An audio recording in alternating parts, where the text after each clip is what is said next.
আল্লাহ নবী নওয়াজা হযরত ইমাম হুসাইন কে নিয়ে আল্লাহ নবী নিজের কোলে বসিয়ে দিয়ে চুমা দেয় আর চোখের পানি হুসাইনের গায়ে পড়তে লেগেছে এত কাঁদে আল্লাহ নবী চোখের পানিতে হুসাইন ছোট্ট হুসাইনের গা মোবারক ভিজে যেতে লেগেছে এমন সময় সাহাবারা জিজ্ঞাসা করলেন ইয়া রাসূলুল্লাহ হাবিবাল্লাহ আপনি বাচ্চাদেরকে বড় ভালোবাসেন আপনি বাচ্চাদেরকে বড় পিয়ার করে আমরা দেখেছি আপনি যখন মদিনা নববী শরীফে দাঁড়িয়ে খুতবা দিতে লাগতেন হাসান হুসাইন যখন ওই মসজিদে নববীতে ঢুকতো ইয়া রাসূলুল্লাহ হে হাবিবাল্লাহ আপনার নজরটা যে হাসান হুসাইনের দিয়ে পড়ে যেত আপনি আর এক মুহূর্ত দেরি করতেন না আগিয়ে গিয়ে কাতার ভেঙে আপনি হাসান হুসাইনকে কোলে নিয়ে নিজে দুই পাশে বসিয়ে দিতে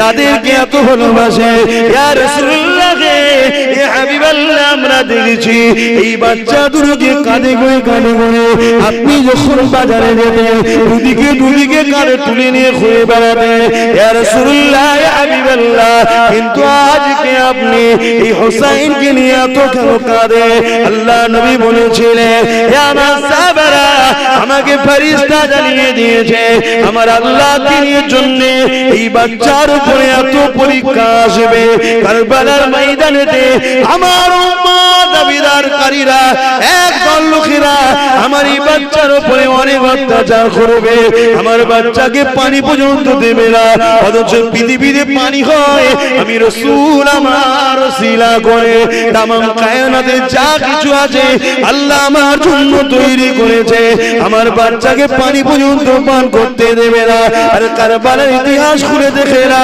হযরত আলী আসগরকে যখন পানি পান করাতে নিয়ে গিয়েছিল ইমাম হুসাইন ওই সময় নিয়ে যাওয়ার পরে সীমারে দলের লোকেদেরকে হযরত ইমাম হুসাইন বলেছিলেন এই যে দলের লোকেরা তোমাদের মনে হয় হুসাইন যদি পানি পান করে যায় এই বাতকে ঠান্ডা করা যাবে না এই আলী সন্তানকে রুখা যাবে না এই পিপাসায় আমাদেরকে কমজোর করতে চাইছো এই যে দলের লোকেরা আমি হুসাইন কথা দিলাম এক কোট পর্যন্ত পানি পান করব না এক কাতরা পর্যন্ত পানি পান করব না কিন্তু দেখো এই ছোট্ট বাচ্চাটা এক বছর বয়স এখন হয়নি একে একটু পানি পান করতে দাও গলাটা শুকিয়ে যাচ্ছে বারবার টানতে লেগেছে এই জিরে লোকেরা এই বাচ্চাটাকে পানি পান করতে দাও কাল কিয়ামতের ময়দানে যেদিন সবাই পানি করে পাগল হয়ে যাবে আমার নানা জানাবে কাউসারের পানির মালিক হয়ে গেছে ইন্না আতাইনাকাল কাউসার আল্লাহ দান করে দিয়েছে সেদিন তোমাদেরকে বলি পানি পান করাবো হতভাগা নিষ্ঠুর পাষাণ জালিমেরা আরে নবী পরিবারের উপরে কি জুলুম হয়েছে দেখো কি রকম আল্লাহর পরীক্ষা হয়েছে দেখো এইভাবে জালিমরা সহ্য করলো না যখন ইমাম হুসাইন পানি পান করাতে যাবে দূর থেকে এক সন্ত্রাস জালি তীরকে লক্ষ্য করলো ছোট্ট বাচ্চা আলী আসগরের এই শাকির এখানে এসে তীরটা লাগলো আর আগে বেরিয়ে গেল ফিচকিরিতে বাচ্চা রক্তটা নিজের সিনা মোবারকে জামায় লেগে গেল বাপ নিজের এক বছরের বাচ্চাকে পানি পান করাতে পারলো না বাচ্চাটা ছটফট করতে লাগলো লড়তে আস্তে আস্তে বাপের হাতে ঠান্ডা হয়ে গেল আসমানের দিকে তাকিয়ে ইমাম হুসাইন বলেছিলেন আল্লাহ ইব্রাহিমকে পরীক্ষা নিয়েছে বাচ্চা কুরবানির জন্য ইব্রাহিম পরীক্ষায় আগিয়েছিল কিন্তু ইব্রাহিমের বাচ্চা কুরবানি হয়নি আজকে হুসাইন তোমার দিনের জন্য নিজের ছোট বাচ্চাকে কুরবানি দিয়ে দিল তাই বলে দিয়ে যায় এত গাফলতি ভালো না নামাজটা পড়ো রোজাটা রাখো মা বাবার খেদমত করো হালাল খাও হারাম কাজ করো না হারামকে সাপোর্ট করো না চুরি করো না চোরদেরকে সাপোর্ট করো না মদ খেও না মাতালদের সাপোর্ট করো না জুয়া খেলো না জুয়াখোরদের সাপোর্ট করো না গান শোনো না গানকারীদের সাপোর্ট করো না মিথ্যা বলো না মিথ্যাবাদীদের সাপোর্ট করো না জালিম করো না জালিমদের সাপোর্ট করো না এই যে মানুষ শুনে রেখে দেয় ইমাম হুসাইন নিজের বাচ্চাকে নিয়ে নিজের স্ত্রীর কাছে ফিরে আসছে নিজের স্ত্রীকে দিয়ে বলতে লেগেছে তোমার বাচ্চা কোনদিন আবদার করবে না। ওই সময় হঠাৎ করে বলে উঠলে আমার প্রাণের স্বামী দেখেন আপনার বাচ্চার দিকে একবার তাকিয়ে দেখে। ইমামে হোসেন তাকিয়ে দেখে ছোট্ট বাচ্চা আলী আসগরের তখনও ডান হাতটা কিন্তু খুলছে আর মরছে। কেউ বলে উঠলো ইমামে হোসেনের খুন প্রমাণ করে দিয়েছে, বাবা আমাকে একটা তরোয়াল দাও, নানা দিনের জন্য আমিও লড়তে চাই।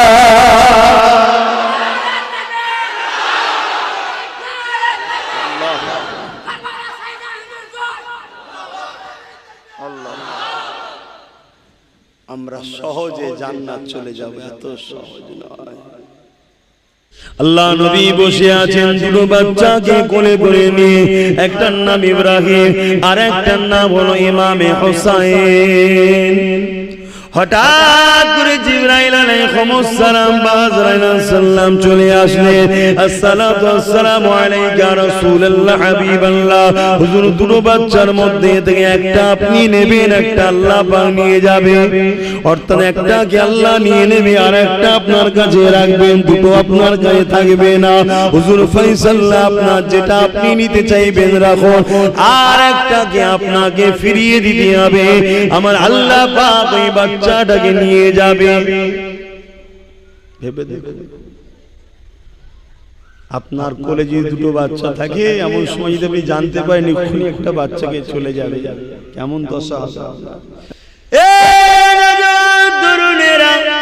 আল্লাহ নবী হযরত জিবরাইল আলাইহিস সালাম তিনার মুখের দিকে তাকিয়ে তাকিয়ে চোখের পানি ফেলতে লাগলেন।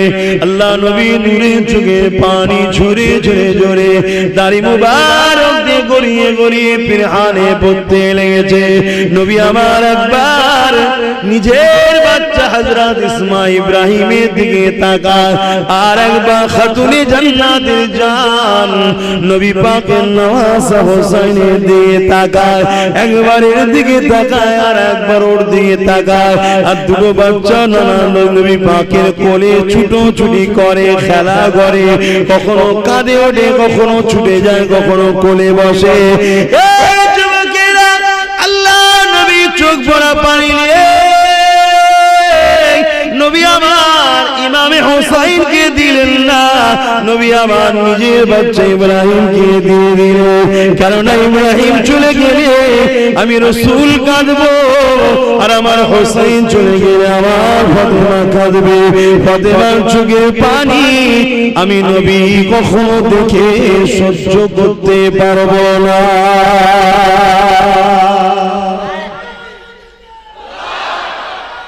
আল্লাহ সেই ফাতেমা হুজুর কারবালার মাঠে বোরখা পরে ঝাড় দিচ্ছে। অনেক সাহাবা হুজুররা খবর দিকেছেন, জিজ্ঞেস করছেন এ খাতুন আপনি কে? খাতুনে জান্নাত বলছে আমি ফাতেমা, কাল আমার লালকে কেন শহীদ করবে, তাই ঝাড় দিয়ে দিচ্ছি যাতে আমার বাচ্চারা গায়ে কোনো পাথরের কোনা লেগে কষ্ট না পায়। তারা কত কষ্ট করেছে, আর আমরা ফিরি ফিরি সব জান্নাত যাওয়ার স্বপ্ন দেখছি।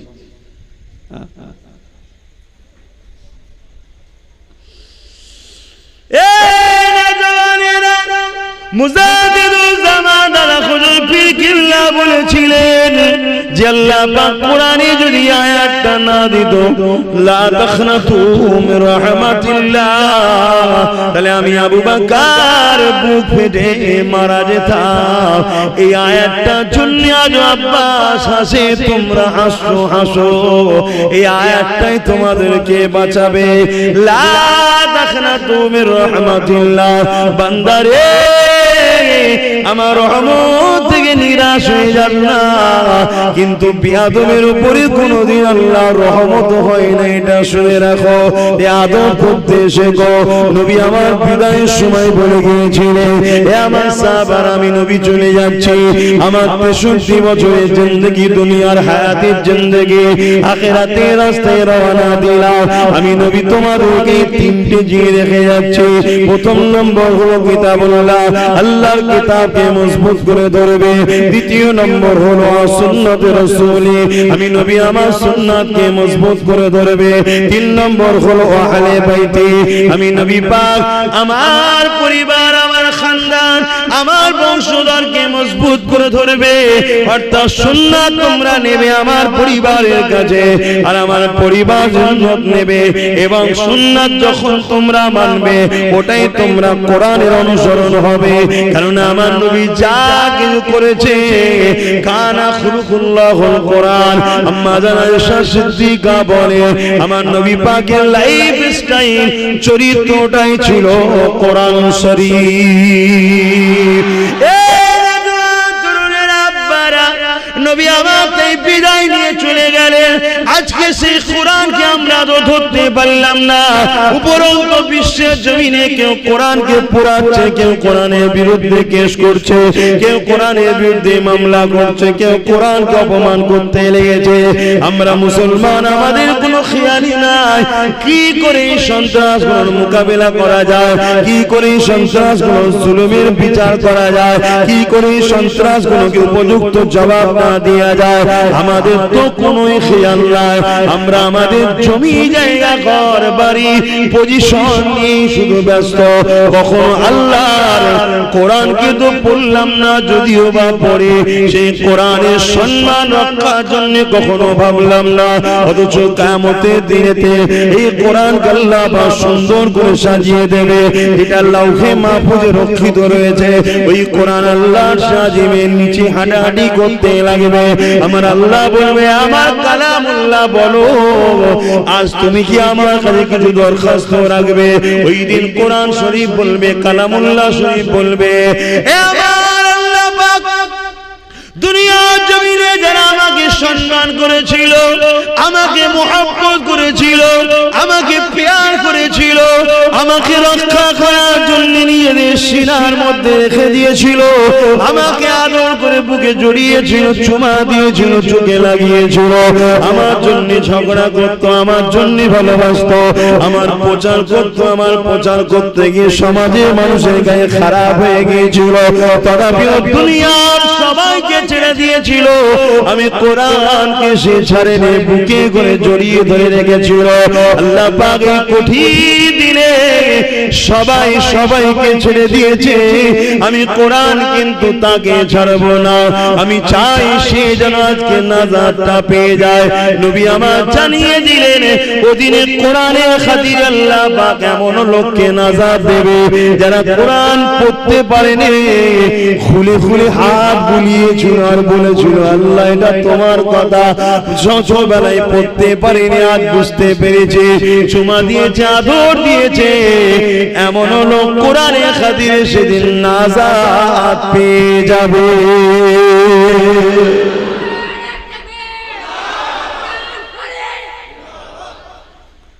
ভেবে দেখো, সেই কোরআন আজ আমাদের ঘরে আছে। যে ঘরে কোরআন আছে হয় সেই ঘরে নাই, পাশের ঘরে টিভিও চলে এসেছে। কি ভুল বলা হয়ে গেল না? কোরআন যেটার বিরুদ্ধে, কোরআনকে রেখে আমরা সেটা করি। মুসলমান ঘরের ছেলে মেয়েরা, তরুণেরা,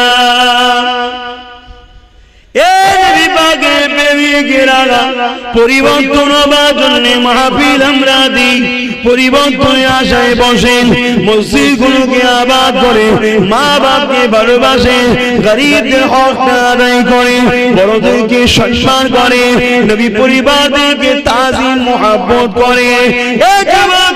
তরুণেরা, প্রেমিকেরা, কারণ ইসলাম বেঁচেছে ইমামে হুসাইনের জন্য, ইসলাম পানা পেয়েছে ইমামে হুসাইনের জন্য। কারণ এজি চেয়েছিল পৃথিবীর জমিন থেকে আল্লাহ নবীর দিনটাকে মুছে দেবে। আজও দুনিয়া জমিনে অনেক জিদ আছে, তারা চায় দুনিয়া জমিনে শরাবের প্রতি যুদ্ধ করতে, তারা চায় দুনিয়াকে জিনার মধ্যে জড়িয়ে দিতে, তারা চায় দুনিয়ার মধ্যে গান, শরাব, বদমাইশি, নাচ গান, সুদ, ঘুষ, খুন খারাপি, লুট এমন করে দুনিয়া জমিনে দাসত্ব প্রথাকে চালু করে দেওয়া। তরুণেরা, আল্লাহ নবী এগুলোকে বন্ধ করেছিল। এজিদ যখন ক্ষমতা যোগ দখল করেছিল, এই দখল করে নিবার পরে এজিদ দুনিয়া জমিনে লুট মারপিট সারাকে জেনাকে এমন করে নারীদের উলঙ্গ নাচ রাজদরবারে খেল তামাশা দুনিয়া জমিনে আমার নবী পাকের যে আদর্শ, ওই আদর্শটাকে মিটাবার চেষ্টা করেছিল। এই যুবকেরা তরুণেরা সবার ইমানের পাওয়ার সমান হয় না জানি, অনেকে ভুলেও মেনে নিয়েছে, অনেকে ইচ্ছা না থাকলেও উপায় নাই তাই মেনে নিয়েছে, আবার অনেকে জিনের সঙ্গে সাথ দিয়ে আল্লাহ নবীর দ্বীনকে মিটাবার জন্য চেষ্টা করেছে। কিন্তু ইমামে হুসাইন পাকের কাছে যখন খবর পেয়ে যায়, ইমামে হুসাইনকে জানানো হয়, হযরত ইমামে হুসাইন আপনি এজিদের বায়াতটা নিয়ে নিন, এজিদকে নেতা বলে মেনে নিন, এজিদকে শাহিনশাহ বলে মেনে নিন, এজিদকে লিডার বলে মেনে নিন। ইমামে হুসাইন বলেছিলেন আমি এজিদকে কখনো মানতে পারবো না, যদি এজিদ সারাবি না হতো তাহলে মেনে নিতাম, এজিদ যদি বিশরিয়াতি না হতো তাহলে মেনে নিতাম, এজিদ যদি নানা দিনকে শেষ না করার চক্রান্ত করতো তাহলে মেনে নিতাম। কিন্তু এজিদ আল্লাহ নবীর দ্বীনের বেখিলাফ, ওই এজিদকে সাপোর্ট করা মানে নিজেকে নানার দ্বীনের বিরোধী করে দেওয়া।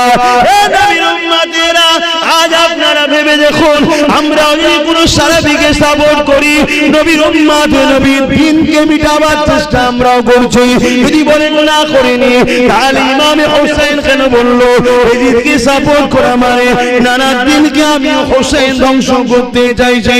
এজিদ সেদিন সারাবি ছিল, এজিদ সেদিন বদমাইশ ছিল, এজিদ সেদিন জুলুম করতো, এজিদ সেদিন নারীদেরকে শোষণ করতো। আজও দুনিয়ার জমিনে কেউ যদি এমন লোক নেতৃত্ব দেয় যাদের মধ্যে খসলত গুণ রয়েছে, তাহলে এরা আজকে দিনের এজিদ, এদেরকে সাপোর্ট করা মানে আমরা নবীর উম্মত বলছি, কিন্তু আমরাও নবীর দ্বীনকে মিটাবার জন্য চেষ্টা করছি। এই নিঃশ্বাসের কোনো বিশ্বাস না, পরিবর্তন হয়ে যান, ফিরে আসে, আল্লাহকে ভয় করেন, নবীকে ভালোবাসে। নবীর দ্বীনের যদি উপকার করতে না পারে, নবীর দ্বীনের ক্ষতি করে ফেলবেন না, কারণ নবী আমার এই দ্বীনের জন্য পেটে 3 দিন পাথর ফেলে কাটিয়েছে। নবী আমার এই দ্বীনের জন্য ঘর ছেড়ে দিয়ে পাহাড়ে গিয়ে 1 মাস গাছে পাতা ফল মূল খেয়ে আল্লাহ নবীর জিন্দেগি যাপন করেছে। নবী আমার এই দ্বীনের জন্য নিজের পরিবারকে কুরবানি করে দিয়েছে। সেই নবীর দ্বীনকে ক্ষতি করে ফেলবেন না, তাহলে দুনিয়া তো আল্লাহ লাঞ্ছিত অপমানিত বেইজ্জতি করবে, আর আখিরাতে আল্লাহ পাক পাগুলোকে উপরে দিয়ে করে দিয়ে জমিনে দিয়ে মাথা করে বেইজ্জতির সঙ্গে জাহান্নামে দেবে। আর দুনিয়া জমিনে যদি একটু কষ্ট করে নবীর দ্বীনের পক্ষে থাকতে পারে, অবশ্যই আল্লাহ পাক কিয়ামতের দিনে ইমামে হুসাইনের কাতারে আল্লাহ পাকে জান্নাতটা দিয়ে দেবে।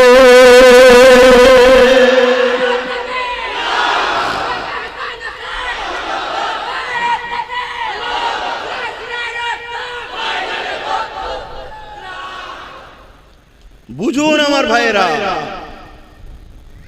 এজন্য ওয়াজ করা হয়, এজন্য মাহফিল করা হয়। শুধু শুনলাম চলে গেলাম, মুহররম আসলো, শুধু হোসাইনের আলোচনা হলো, মুহররম চলে গেল, সেই হোসাইনের দুশমন এজিদের সঙ্গে সবকিছু উঠা বসা, লেনদেন, চাল চলন, আনন্দ ফুর্তি একই তো ব্যাপার। সমাজ আপনাকে ঘৃণা করতে পারে, করুক না। সমাজ আপনাকে আনকালচার বলতে পারে, বলুক না। সমাজ আপনাকে কঠোর বলছে, বলুক না। কি আছে সমাজের সাথে? সমাজ না আপনাকে খাওয়ায় না, সমাজ আপনাকে দেখে না, সমাজ আপনাকে বানিয়েছে। আপনার মাকসাদ থাকবে আল্লাহর খুশি, আল্লাহর খুশির জন্য আমি থাকবো। তাতে দুনিয়া আমায় যদি ভুল বোঝে তাদের দুনিয়ার সমস্যা হবে, আমার তো সমস্যা নাই, আমার কি আছে? আহা, ইমামে হোসাইন হুজুর বললেন, দেখো মাবিয়া হুজুর যখন খেলাফত ঘোষণা করেছিলেন, আমার ভাই নিজে নিজের খেলাফতের পথ ছেড়ে দিলেন। মাবিয়া হুজুর খেলাফতিটা পুরো দুনিয়াতে করলেন, আর সেটাকে আমার ভাইয়ের কোনো আপত্তি ছিল না, আমারও কোনো আপত্তি ছিল না, কেন মাবিয়া হুজুর ছিলেন সৎ চরিত্রবান আদর্শওয়ালা লিডার। কিন্তু এজিদ যদি সৎ চরিত্রবান আদর্শওয়ালা লিডার হতো তাহলে আমারও ওকে বায়াত হতে কোনো অসুবিধা ছিল না। আমি বায়াত হলাম না একটাই কারণ, ও সৎ চরিত্রবান নয়, ওর দুর্নীতিবাজ বদমাইশ জালিম, তাই আমি হাত মিলাই না ওর সাথে। তাহলে ইমামে হোসাইন পাক দুর্নীতিবাজ জালিম হওয়ার জন্য এজিদকে সাপোর্ট করেনি। আর আজকে আমরা কি করছি? শুধু নারায়ে হোসাইনিয়া করলেই শুরু হবে? ভেবে দেখুন আমাদের চলন কোথায়। মদ পৃথিবী থেকে মুছা হলো রাসূলের মিশন, সুদ ঘুষ পৃথিবী থেকে মুছা হলো রাসূলের মিশন, মানুষকে দাসত্ব শিকল ভেঙে দিয়ে আজাদ করে দিবার নাম হলো রাসূলের মিশন, মানুষ এক আল্লাহর দাসত্ব করবে এটা হলো রাসূলের মিশন, গরিবের পেটে ভাত থাকবে, গরিবের উপরে জুলুম হবে না, এটা হলো নবীর মিশন, মা বাপের সম্মান থাকবে, এটা হলো রাসূলের মিশন, নবী এটা করেছিলেন। আর আজকে আমরা যদি এর বিরুদ্ধে যাই, আর আমরা যদি বলি নবীর উম্মত, কিয়ামতের দিন ঠকবো না? ঠকবো না? ঠকে যেতে হবে। অতএব বুঝতে হবে, এগুলোকে না বুঝলে বরবাদ হয়ে যাবে। জলসা অনেক হচ্ছে ভাই, জলসা অনেক হচ্ছে। আর যদি আমরা ইমামে হোসেন পাকের দিকে একটু তাকাই, তিনার শিশুবেলা জিন্দেগিটা যদি একটু আমরা দেখি, অবাক হয়ে যাবে ইমামে হোসেনের শিশুবেলা জিন্দেগি কেমন ছিল।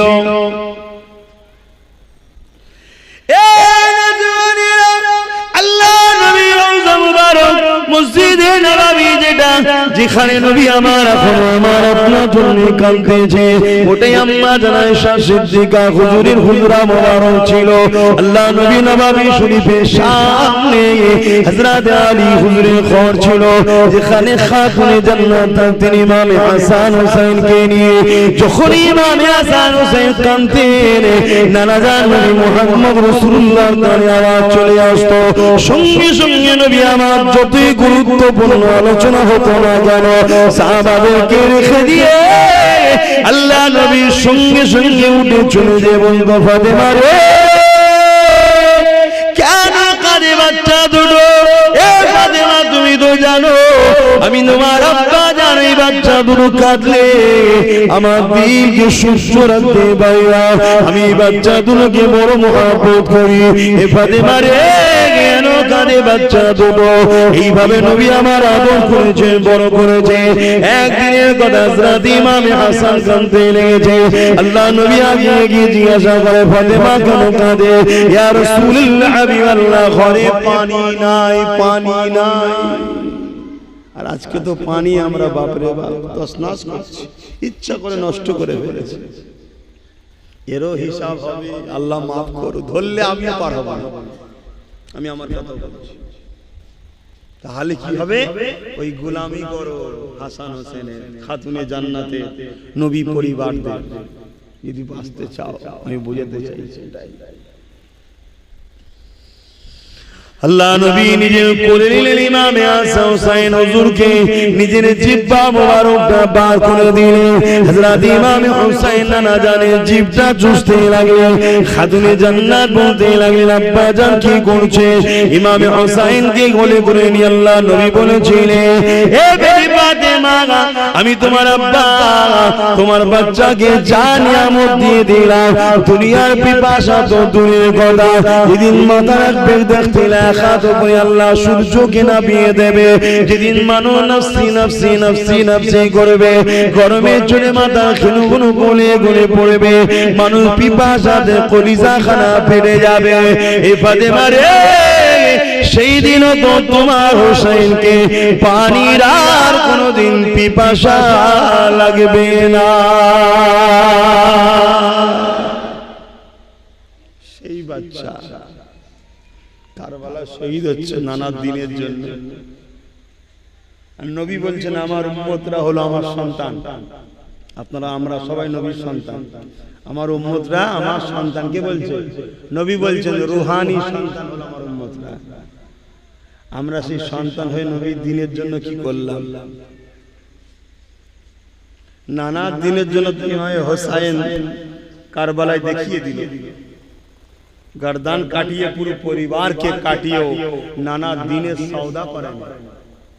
আর আমরা সামান্য এক মুঠো বিরিয়ানি পেলেই দিনের সওদা করে দিচ্ছি। কি করি না করি না? আমি বললে আবার অন্যদিকে লেবেন না, হাকিকাতটা বুঝুন, দেখুন, নিজের লাইফ স্টাইলকে দেখুন। আমাদের দেখা দেখি নেই কিসের পয়সা, কিসের খাবার, কোথা থেকে এসছে, কি হয়েছে, কে দাওয়াত দিল, সব দেখা দেখি নেই। পেয়ে গেলে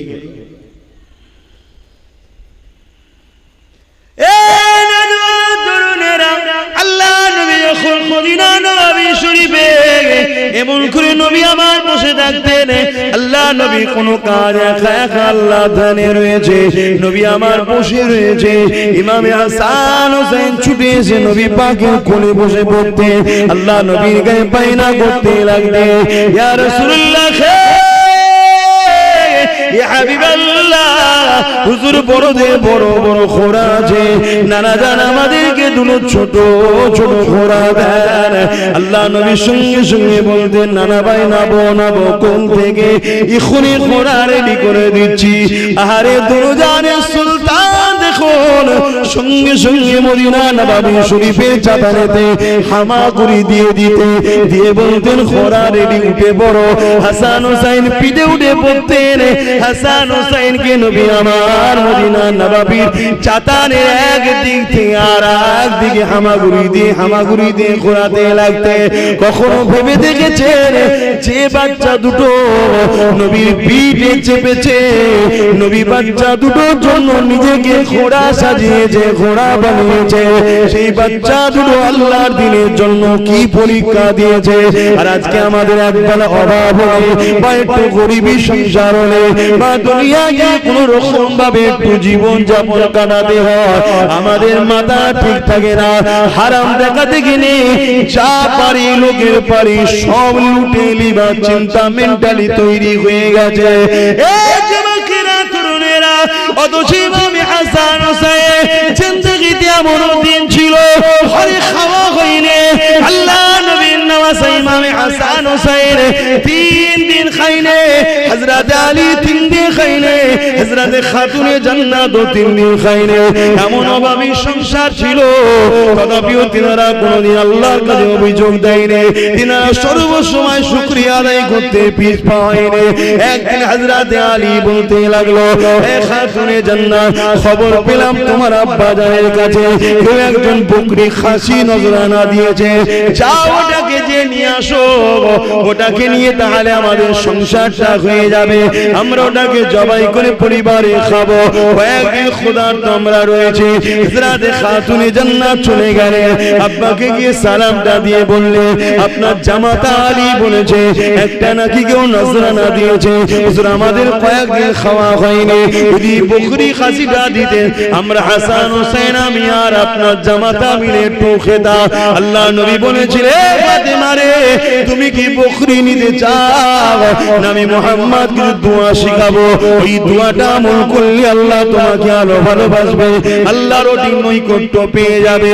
কোনটা নিতে চাও? হযরত খাতুনে জান্নাত কয়েকদিন ক্ষুধার্ত, নিজে স্বামী ক্ষুধার্ত, দুটো ছোট ছোট বাচ্চা ক্ষুধার্ত, সব ভুলে গেলেন।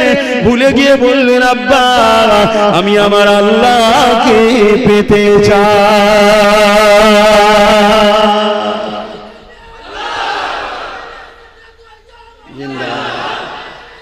আল্লাহ দেখো, অথচ সেই খাদ্যটাও হালাল খাদ্য। যদি বাপ নজরানা দিতে যে না আব্বা না আপনি নজরানা দেন, আমি খাওয়া দাওয়া করবো, হালালই খাদ্য। আর আমাদের কারো বাড়ি খাবার অভাব নেই, শুধু ঠাট বাট শখ শান্তি করার জন্য ফ্রিতে কিছু পাওয়া যায়, সেই নিয়ে ব্যস্ত। আমি মাঝে মাঝে একটু ধরাচ্ছি, কষ্ট হচ্ছে না? মনে বেজাল নিচ্ছে? আমি কারণ নাম ধরে বলছি, আমাদের চলার পথে তো ভুল হয়ে যাচ্ছে, শুধরাতে হবে সেগুলোকে। হালাল ইনকাম করুন, হালাল খান, হালাল পয়সায় গাড়ি, হালাল পয়সায় বাড়ি, হালাল পয়সায় ভালো মন্দ খাওয়া ইসলামের নিষেধ নাই। কিন্তু আল্লাহ এত খাওয়ায়, তথাপিও তো আমরা আল্লাহ ভুলে আছি। সে আল্লাহর জন্য, আল্লাহর দ্বীনের জন্য কি করলাম? এ ওয়াজে অসুবিধা হচ্ছে, পিছনের মানুষরা কি বলছে? তাহলে বলে ছোট করে দিচ্ছে।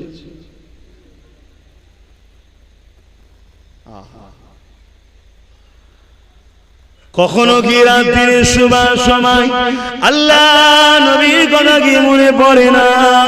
যাহারে বাবারা নবী, মা গারা নবী, এতিম এসির নবী আমার, আমাদের জন্য কতটা কষ্ট করেছে, কখনো কি মনে পড়ে না? আল্লাহ নবী এই দিনের জন্য কতটা কষ্ট করেছে, আল্লাহ নবী দান্দা মুবারক শহীদ হয়েছে, নবী পাকের উপরে কত জুলুম, কত কষ্ট দিয়েছে, আল্লাহ নবীকে আবু জেহেল কত অপমান করেছে। এই দিনের জন্য এই নবীর উম্মত হিসাবে আমরা দিনের খেদমত করব, আমরা দিনের প্রচার প্রসার করব। আমার যতটুকু সামর্থ্য আছে, যে এগিয়ে যাচ্ছে তার পাশে দাঁড়িয়ে আমার সামর্থ্যটুকু তাকে সাহায্য করব। এই যুবকেরা, কখনো যদি কেউ এগিয়ে যায় দিনের জন্য, আমি তার সঙ্গে পায়ে পা মিলিয়ে তার পিছু পিছু এগিয়ে যাব। কেউ যদি দিনের জন্য কিছু কারিগর তৈরি করে, আমি আমার সামর্থ্য মতো তার কারিগরিতে আমি সহযোগিতা করব। কেননা নবী আমার সারা জীবনটা আমাদের জন্য কেঁদেছে, আজও কাঁদছে, কিয়ামতের দিনে কাঁদবে। বাবারা মা খারা এতিম নবী আমার এই দিনের জন্য কত কষ্ট করেছে।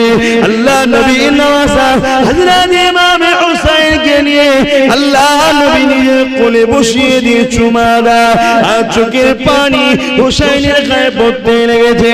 এত কাঁদে আল্লাহ নবী চোখের পানিতে হুসাইন, ছোট্ট হুসাইনের গা মুবারক ভিজে যেতে লেগেছে।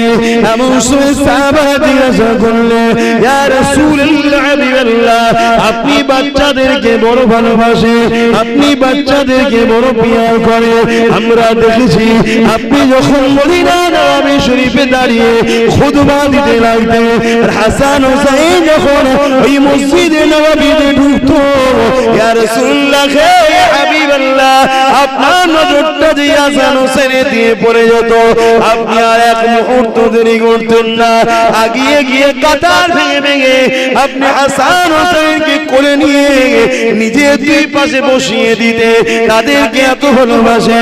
ইয়া রাসূলুল্লাহ, ইয়া হাবিবাল্লাহ, আমরা দেখেছি এই বাচ্চা দুটোকে কাঁধে করে আপনি যখন বাজারে যেতেন, দুদিকে কাঁধে তুলে নিয়ে ঘুরে বেড়াতেন। ইয়া রাসূলুল্লাহ, ইয়া হাবিবাল্লাহ, কিন্তু আজকে আপনি এই হুসাইনকে নিয়ে এত কেন কাঁদে? আল্লাহ নবী বলেছিলেন, ইয়া আমার সাহাবারা, আমাকে ফেরেশতা জানিয়ে দিয়েছে আমার আল্লাহ দিনের জন্য এই বাচ্চার উপরে এত পরীক্ষা আসবে। কারবালার ময়দানেতে আমার উম্মত দাবিদারকারীরা, একদল লোকেরা আমার এই বাচ্চার উপরে অনেক অত্যাচার করবে, আমার বাচ্চাকে পানি পর্যন্ত দেবে না, অথচ পৃথিবীতে পানি হয় আমি রাসূল আমার ওসিলা করে তামাম কায়নাতে যা কিছু আছে আল্লাহ আমার জন্য তৈরি করেছে, আমার বাচ্চাকে পানি পর্যন্ত পান করতে দেবে না। আর কারবালার ইতিহাস খুলে দেখে না, হযরত আলী আসগরকে যখন পানি পান করাতে নিয়ে গিয়েছিল ইমাম হুসাইন, ওই সময় নিয়ে যাওয়ার পরে সীমারে দলের লোকেদেরকে হযরত ইমাম হুসাইন বলেছিলেন, এই দলের লোকেরা, তোমাদের মনে হয় হুসাইন যদি পানি পান করে যায় এই বাতকে আর ঠান্ডা করা যাবে না, এই আলী সন্তানকে আর রুখা যাবে না, এই পিপাসায় আমাদেরকে কমজোর করতে চাইছো। এই দলের লোকেরা, আমি হুসাইন কথা দিলাম এক কোট পর্যন্ত পানি পান করব না, এক কাতরা পর্যন্ত পানি পান করব না। কিন্তু দেখো এই ছোট্ট বাচ্চাটা 1 বছর বয়স এখন হয়নি, একে একটু পানি পান করতে দাও, গলাটা শুকিয়ে যাচ্ছে, বারবার টানতে লেগেছে। এই জিরে লোকেরা এই বাচ্চাটাকে পানি পান করতে দেয়, কাল কিয়ামতের ময়দানে যেদিন সবাই পানি পানি করে পাগল হয়ে যাবে, আমার নানা জান আবে কাউসারের পানির মালিক হয়ে গেছে। ইন্না আতাইনাকাল কাউসার, কাউসার আল্লাহ দান করে দিয়েছে, সেদিন তোমাদেরকে বলি পানি পান করাবো। হতভাগা নিষ্ঠুর পাষাণ জালিমেরা, আরে নবী পরিবারের উপরে কি জুলুম হয়েছে দেখো, কি রকম আল্লাহর পরীক্ষা হয়েছে দেখো। এইভাবে জালিমরা সহ্য করল না, যখন ইমামে হোসেন পানি পান করাতে যাবে, দূর থেকে এক সন্ত্রাস জালি তীরকে লক্ষ্য করলো। ছোট্ট বাচ্চা আলী আসগারের এই শাকির এখানে এসে তীরটা লাগলো, আর একদিকে বেরিয়ে গেল। ফিচকিরিতে বাচ্চা রক্তটা নিজের সিনা মোবারকে জামায় লেগে গেল। বাপ নিজের 1 বছরের বাচ্চাকে পানি পান করাতে পারলো না। বাচ্চাটা ছটফট করতে লাগলো, লড়তে লড়তে আস্তে আস্তে বাপের হাতে ঠান্ডা হয়ে গেল। আসমানের দিকে তাকিয়ে ইমামে হোসেন বলেছিলেন, আল্লাহ ইব্রাহিমকে পরীক্ষা নিয়েছে বাচ্চা কুরবানির জন্য। ইব্রাহিম পরীক্ষায় আগিয়েছিল, কিন্তু ইব্রাহিমের বাচ্চা কুরবানি হয়নি। আজকে হোসেন তোমার দিনের জন্য নিজের ছোট বাচ্চাকে কুরবানি দিয়ে দিল। তাই বলে দিয়ে যায়, এত গাফলতি ভালো না। নামাজটা পড়ো, রোজাটা রাখো, বাবার খেদমত করো, হালাল খাও, হারাম কাজ করো না, হারামকে সাপোর্ট করো না, চুরি করো না, চোরদেরকে সাপোর্ট করো না, মদ খেও না, মাতালদের সাপোর্ট করো না, জুয়া খেলো না, জুয়াখোরদের সাপোর্ট করো না, গান শোনো না, গানকারীদের সাপোর্ট করো না, মিথ্যা বলো না, মিথ্যাবাদীদের সাপোর্ট করো না, জালিম করো না, জালিমদের সাপোর্ট করো না। এটাই মানুষ শুনে রেখে দেয়। ইমামে হোসেন নিজের বাচ্চাকে নিয়ে নিজের স্ত্রীর কাছে ফিরে আসছে, নিজের স্ত্রীকে দিয়ে বলতে লেগেছে, তোমার বাচ্চা কোনোদিন পানির জন্য আবদার করবে না। ওই সময় হঠাৎ করে বলে উঠলো, আমার প্রাণের স্বামী দেখেন, আপনার বাচ্চার দিকে একবার তাকিয়ে দেখে। ইমামে হোসেন তাকিয়ে দেখে, ছোট্ট বাচ্চা আলী আসগারের তখনও ডান হাতটা কিন্তু খুলছে আর মরছে, খুলছে আর মরছে। কেউ বলে উঠলো, ইমামে হোসেনের খুন প্রমাণ করে দিয়েছে, বাবা আমাকে একটা তরোয়াল দাও, নানা দিনের জন্য আমিও লড়তে চাই।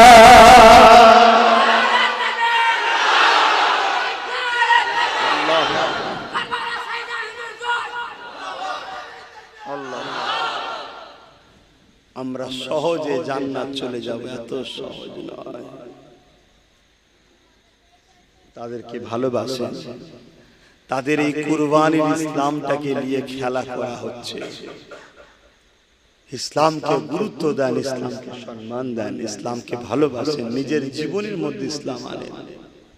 আহা, একটা কোনো বাড়িতে যদি একটা লোক ইন্তেকাল করে, বা কোনো বাপের যদি একটা ছেলে মারা যায়, ওই বাড়িতে কত পাড়ার লোক আসবে, সবাই আত্মীয় স্বজন কাঁদবে, বাপ ছটফট করবে, কাঁদবে, তাকে সবাই বুঝাবে।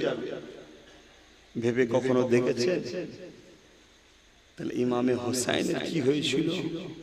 পুরো ঘরটা এক করে উজাড় হচ্ছে, ৭১টা লাশ নিজের কাঁধে করে কারবালার মাঠ থেকে তুলে তাঁবুতে এনেছে। ধৈর্য হারা হয়নি, শুধু একটাই কথা বলেছে, আল্লাহ এ কুরবানি তোমার জন্য কবুল করে নাও। বলুন সুবহানাল্লাহ। আর আজকে আমাদের কি অবস্থা, একটু ত্যাগ স্বীকার করতে পারছি না। লোভ লালসায় ভরা পৃথিবী আমাদের, আমরা এত লোভে পড়ে গেছি, বাঁচতে পারছি না যে কোনটা আমার জান্নাত নিয়ে যাবে, কোনটা আমাকে জাহান্নাম নিয়ে যাবে।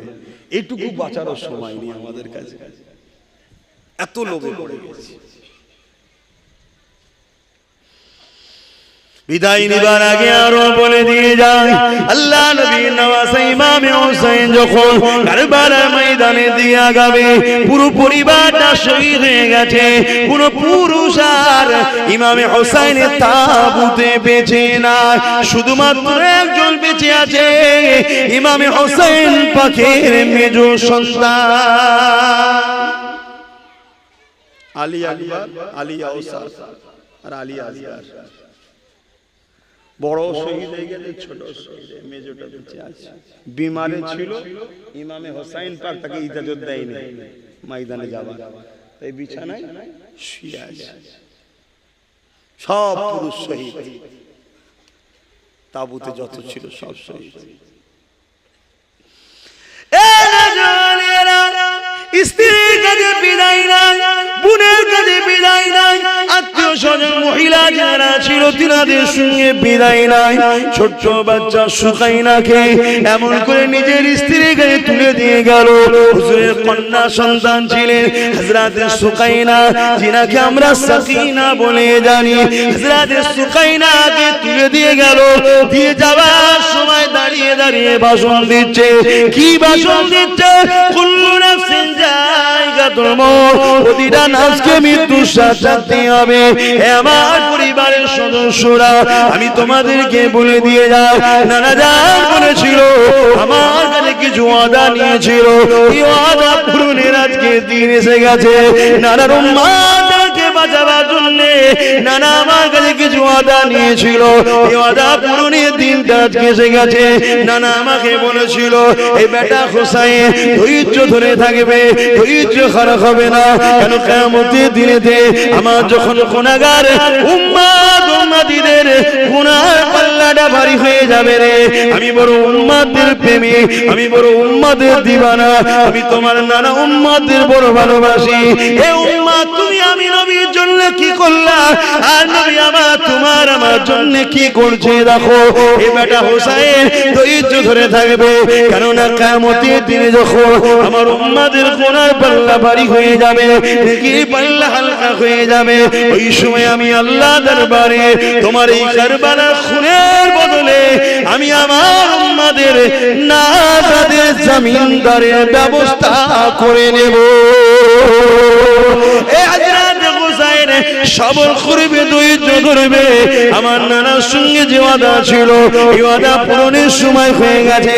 কারণ কাল রাত্রিরে আমি খবর দেখেছি, নানা জান আমাকে বলেছে দেরি করো না, দেরি করো না, চলে আসো, একটা পাত্রে আবে কৌসারের পানি নিয়ে রয়েছে, তোমাকে পান করাবো, চলে আসো। আর একটা পাত্র নিয়ে রয়েছে। আমি জিজ্ঞাসা করলাম নানা জানে খালি পাত্র কেন? বাবা তুমি যখন শহীদ হয়ে যাবে, তোমার খুনটাকে তোমার নানা আমি এর মধ্যে জমা করে রাখবো, কাল কিয়ামতের ময়দানে আমার উম্মত উম্মতিরা এখন আসামির কাঠ করে দাঁড়িয়ে যাবে। গুনার পাল্লা যখন ভারী হয়ে যাবে, নেকির পাল্লা যখন হালকা হয়ে যাবে, তোমার খুনের বিনিময়ে, খুনের বিন্দু বিন্দু বিন্দু বিনিময়ে আমি রাসূল আল্লাহর কাছে আমার উম্মত উম্মতিদের জমিনদারের দুআ আশা রাখবো। হে আমার প্রিয়রা, হে আমার পরিবারেরা, সবর করবে তোমরা, ধৈর্য খারাপ হবে না, কারণ মৃত্যু সবার অবশ্যই হবে। আমার পরে জানি না তোমাদের উপরে কি জুলুম আসবে, যতই জুলুম আসুক না কেন, নানা দিনের বেখিলাফকারীদের কখনো পক্ষপাতিত্ব নেবে না, ধৈর্যের সাথে পা ফেলবে, সবরের সাথে পা ফেলবে। অবশ্যই আল্লাহ পরীক্ষা না, সবরকারীর সাথে আল্লাহ রয়েছে। এই বলে ইমামে হোসাইন নিজের ছোট্ট কন্যা সন্তানটাকে চুমা দিয়ে বুকে করে জড়িয়ে করে আদর করে, বাপ আমার বিদায় নিতে লেগেছে। ঘোড়ার পিঠে যখনই উঠে পড়েছে, যুদ্ধের লিবাসটা পরে এগিয়ে যাবে, ঘোড়াকে বলছে চলো, নানা দিনের জন্য চলো, নানার উম্মতদের বাঁচাবার জন্য চলো, সময় আমার হয়ে এসেছে। ইমামে হোসাইন যখন আঘাতে লেগেছে, ঘোড়ার যেতে লাগছে না, ঘোড়াকে বারবার বলে, ঘোড়া যেতে লাগে না, ঘোড়া মাথাটা দুলে দুলে জমিনে দেখে কি দেখায়। ইমামে হোসাইন কাঁধটা ঘুরিয়ে দেখে, ওই যে সুকাইনা কখন দৌড়েছে, ঘোড়ার পা দুটে গিয়ে জড়িয়ে ধরে বলেছে, ঘোড়া তুই যাবি না রে, আমার পরিবারের সবাইকে যে বাহিনী নিয়ে নিল, আমার ভাই চলে গেল, আমার চাচতো ভাইয়েরা চলে গেল, আমার ছোট ভাই আলিয়াসরা চলে গেল, এরা আমার বাবাকেও শহীদ করে দেবে। এ ঘোড়া আমার আব্বাকে তুই নিয়ে যাবি না। এইভাবে সুকাইনা কাঁদতে লেগেছে। ভেবে দেখুন, দুনিয়ার কোনো পরিবার কাঁদছে না, এটা দুনিয়ার কোনো বাচ্চা কাঁদছে না, জান্নাতীর ঘরের রানী কাঁদছে, জান্নাতীর ঘরের শাহজাদি কাঁদছে, আল্লাহ নবীর নওয়াসারা কাঁদছে, আল্লাহ নবীর বংশধররা কাঁদছে, যাদের জন্য আল্লাহ জান্নাত তৈরি করেছে, যারা কিয়ামতের জান্নাতের নেতৃত্ব দেবে। তাই পরিবারের একটা ছোট্ট কন্যা কাঁদছে, আল্লাহ নবীর নওয়াজা হযরত ইমাম হোসেন বললেন, ওই সুকাইনাকে বুকে করে জড়িয়ে ধরে আবার চুমা দিয়ে বললেন, বেটি তুমি তোমার আম্মার কাছে থাকো। আল্লাহ নবীর সঙ্গে নানা জানের সঙ্গে যে ওয়াদা করেছি, এই ওয়াদা পূরণের সময় এসে গেছে।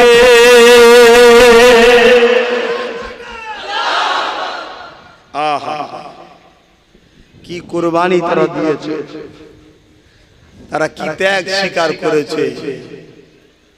আমরা তো কিছুই করতে পারলাম না দিনের জন্য, অথচ আমরা এমন ভাবে ঘুরে বেড়াচ্ছি যেন আমরা সব জেনে গেছি, আমরা সব জান্নাতের সার্টিফিকেট মনে পেয়ে গেছি। নাউজুবিল্লাহ, আল্লাহ আমাদেরকে বোঝার তৌফিক দেন। রসুল আমার আল্লাহর দোস্ত আখিরি নবী, আমরা যে তার আদরের উম্মত, উম্মত করলাম কি, আমরা যে তার আদরের উম্মত, উম্মত করলাম কি। নবীজিকে বাঁচাতে তীর বর্ষার আঘাতে, নবীজিকে বাঁচাতে তীর বর্ষার আঘাতে কত সাহাবারা দিল যে প্রাণ পাখি, আমরা যে তার আদরের উম্মত, উম্মত করলাম কি। নিজেকে প্রশ্ন করুন, আমরা করলাম কি? আমি তো কিছুই খুঁজে পাচ্ছি না, আমি করলাম কি? আপনারাও প্রশ্ন করুন, করলাম কি? আসুন, এখনো সময় আছে, এখন তো নিঃশ্বাস তো চলছে, এখনো সময় আছে, কিছু করুন দিনের জন্য, দিনের জন্য করে যান। আল্লাহ আমাদের সকলকে বোঝার তৌফিক